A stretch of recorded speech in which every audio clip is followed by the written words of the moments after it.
Bien, donc voilà, la Suzanne est repositionnée. Ok, l'éclairage. Donc je repasse en vue vidéo. Si je fais un Alt A, voilà, la voiture se déplace bien. Et notre Suzanne aussi sort du champ comme il faut. Donc pas de tremblement. L'inclinaison de la grille est relativement correcte. Donc on va faire un autre test en grossissant un peu. Alors évidemment là si je fais un rendu F12, on ne verra rien que la Suzanne et l'ombre. Ok. Pour que on puisse voir le film derrière, il faut passer dans le monde. Alors je vais monter ça un peu. On passe dans le monde, on lui ajoute une texture. On va dans texture, on fait charger image, charger, et là on va chercher notre séquence move.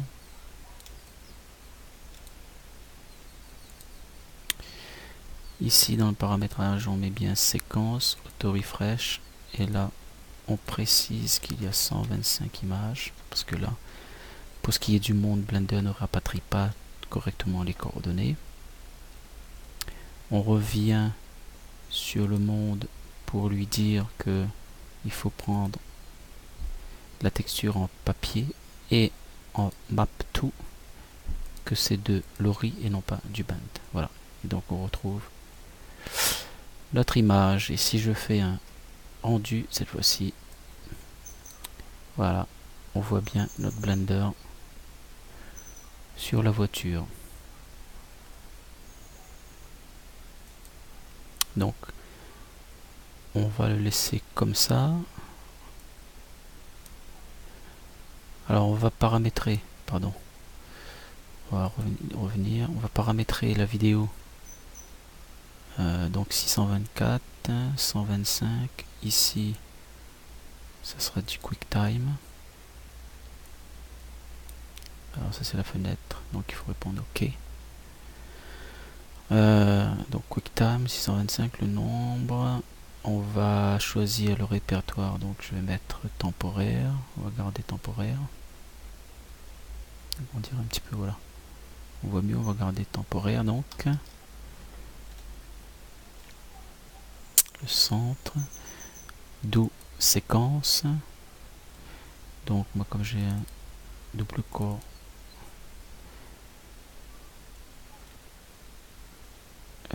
qui est automatiquement reconnu.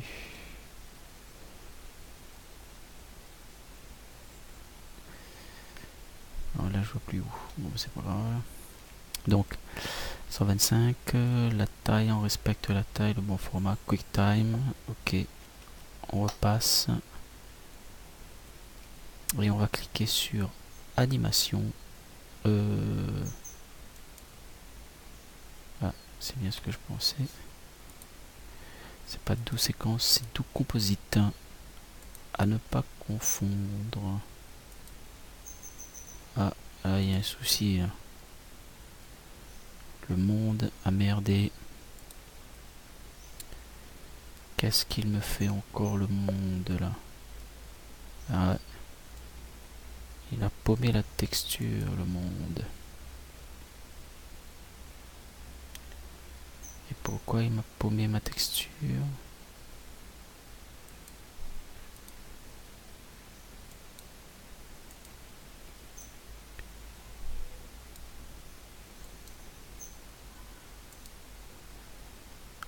Auto refresh 125. Movie. Ah ouais, j'avais mis séquence. Ben non, c'est movie.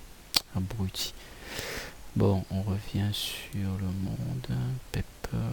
On est toujours en ori. Un F12. Ça roule toujours. Donc, on passe, on filme. Et voilà. Le travail est en train d'être accompli.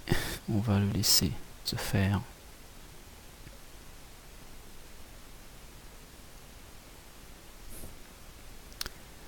En point move.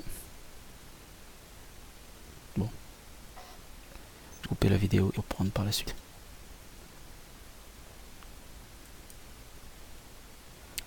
Et voilà, le travail terminé. Je lance la lecture. On voit bien notre Suzanne qui reste bien dans la séquence. Je vais faire jouer du curseur pour qu'on voit bien. Voilà. L'image, donc pas de tremblement. On a un réalisme. Bon, pour avoir un petit réalisme plus grand, il aurait fallu faire un reflet sur ce véhicule. Reflet de la Suzanne lorsque la Peugeot passe. Juste le temps de passage, mais bon là il aurait fallu affiner. Tout est possible, on aurait pu aussi faire en sorte d'animer la Suzanne, c'est-à-dire la faire sortir d'en haut et tomber vers le bas, voire rebondir et rouler sur le côté. Enfin, dans la mesure où on a pu incruster, tout est vraiment possible. On a même la possibilité de l'incruster derrière la Peugeot. Bah, donc ça demande un travail plus conséquent. C'est-à-dire on peut très bien la mettre ici et lorsque la Peugeot passe devant, et ben elle disparaît derrière la Peugeot. Ça aussi c'est jouable. Le tout est d'avoir un bon tracking de façon à pouvoir effectuer tous les tests et tous les montages possibles. Voilà, cette dernière vidéo clôture l'utilisation d'Icarus,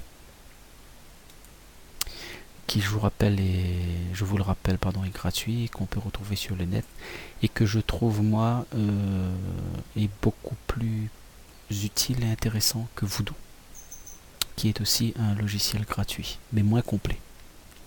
Voilà, si ça vous a rendu service, ça me fera énormément plaisir.